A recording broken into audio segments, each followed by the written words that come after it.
Hello everyone, welcome back to the Overclock Workshop. Obviously, this series is pretty damn abstract at this point. Don't worry, it'll be over soon, and then things will improve. I think I actually know what I'm going to do, because obviously there'll be this, then next week will be a scout build showcase, then there'll be the final episode of this series, then an engineer build showcase, and then whatever's next will come along. And I think the next video after that will actually be the warnings guide that I've had in my back pocket for at least 2 months. I'm gonna have to go over it, make sure it's okay, but it's a really in-depth guide to every warning in the game, and I really want to put it out because I think it could be pretty cool. I think it is pretty cool. But either way, we're on to the second to last episode of the Overclock Workshop. Actually, and I'm not too disheartened by this one, if that's the right word to say, right word to use. Because the Ripper, the Spring-Loaded Ripper, is obviously not a very popular grenade at all. In fact, it might be the least popular driller grenade, which is not at all the case for any of the other grenades that were added in Season 3. The Shredders obviously rose to be the strongest and probably most used engineer grenade. The Lead Burster is probably the most used gunner grenade. I definitely think it's the most versatile. And then the Boomerang obviously has a big group of people who really love it, including myself. It's pretty much on par with the other scout grenades, if not better. But the Ripper got completely thrown under the bus.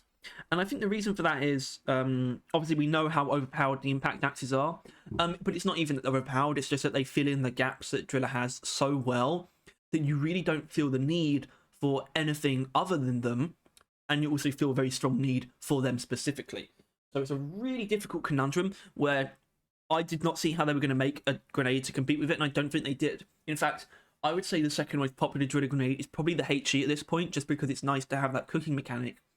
It's really useful against grouped air enemies, grouped airborne enemies. And that's pretty much it. But the Ripper is a very strange grenade in that it still, in my opinion, is the best attempt you can make at a new driller grenade that has users but isn't overpowered. And so what do I mean by that? Well, what I mean by that is, so I don't know if it actually worked though, that's the thing.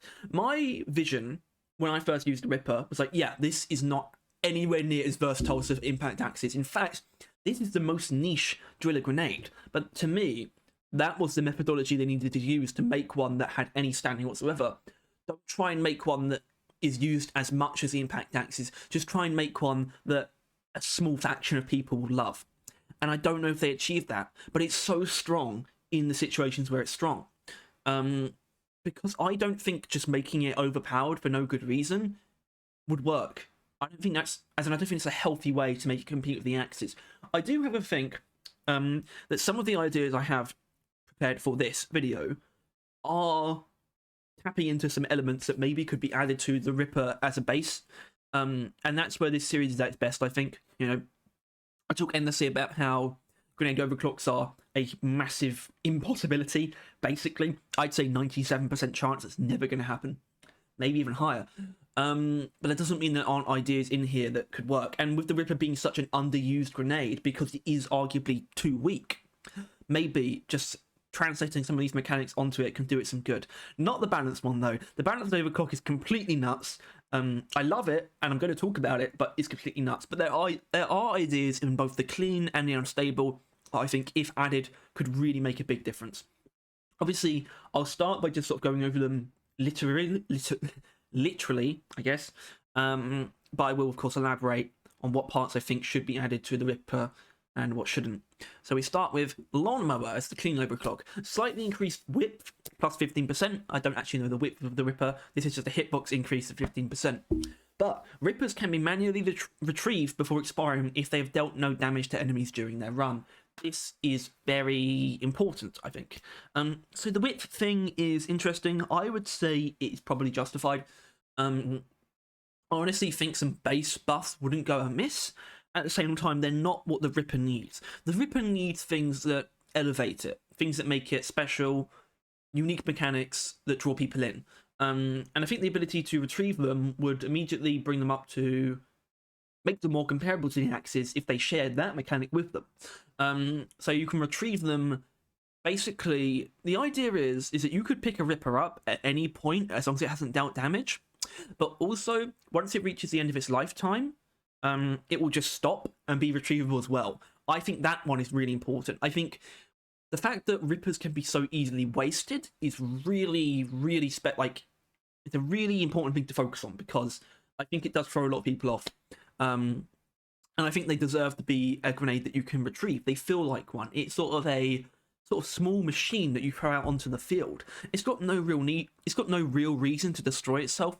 I assume the in-world logic is that it destroys itself because it's sort of being torn apart almost by the tough, like, flesh and carapaces that it's been tearing through. You know, like the Glyphid's bodies, while it can tear through them, they also do some damage to it, so that over time it will eventually break. And I think if it doesn't damage anything, then why not let us pick it back up and not lose it? It would allow people to be a lot more flexible, a lot more sort of take a lot more risks, because there's not as much of a risk of actually wasting a Ripper. And I think that would be very, very valuable. So that's just sort of a baseline improvement that I think we could actually make to the Ripper itself. And the width itself, like I said, I don't think it would go amiss, but I don't think straight up numbers buffs are what the Ripper needs exactly. I don't think it inherently needs more damage or more like coverage or anything like that. But now I think about it, if we want to go nuts, Jumpman could be a buff as well. This is the ridiculous one.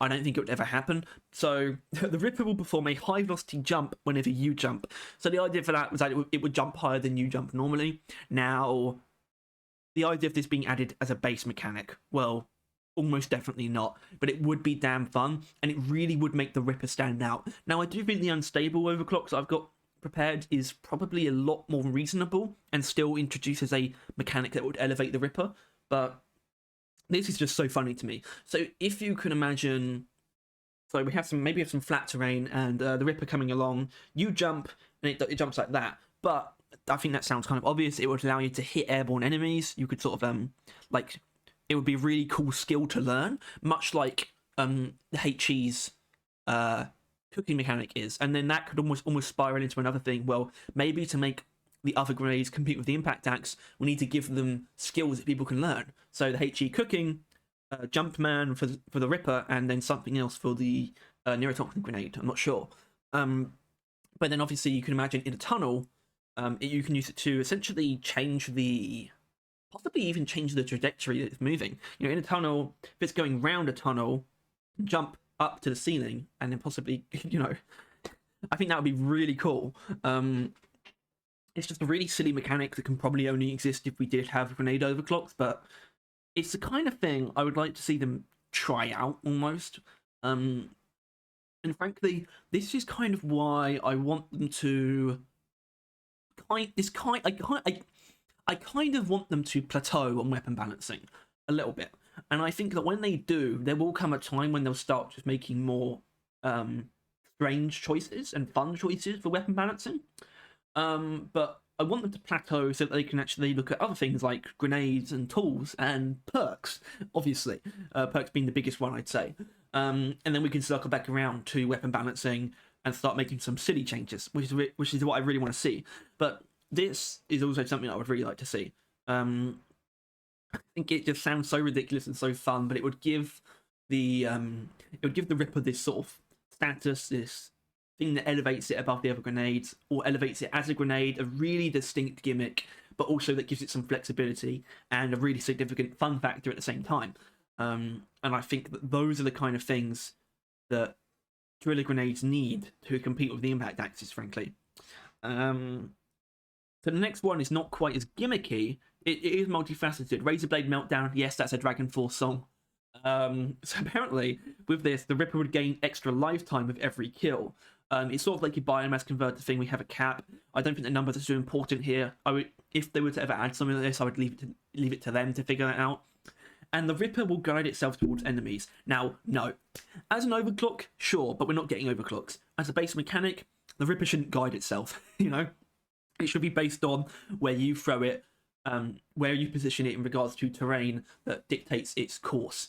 But the ability to actually gain lifetime, well, that would suddenly make it a lot more usable in a lot more situations, but also make it extremely overpowered in the niche situations where it's already strong.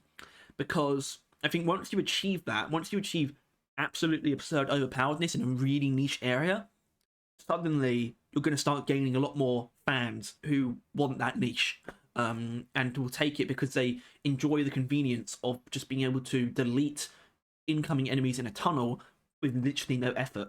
And I think the Ripper, even if that's the only thing it can do, I would want it to be able to do that in an almost unbalanced way. I think that would be really, really fun. Obviously, this as an overclock seems to reduce starting lifetime and reduce the number that you have. I don't think that should ever happen. In fact, I do not think that increasing the maximum amount of rippers you have would be a bad idea at all. I actually think bringing it up to 8 to the same as the impact axis would be absolutely fair if no other changes were made to them. So I think I'm going to kind of just leave it there. But if you can imagine a Ripper that actually gains more like lifetime with every kill, then I don't know. That sounds like a cool future to me.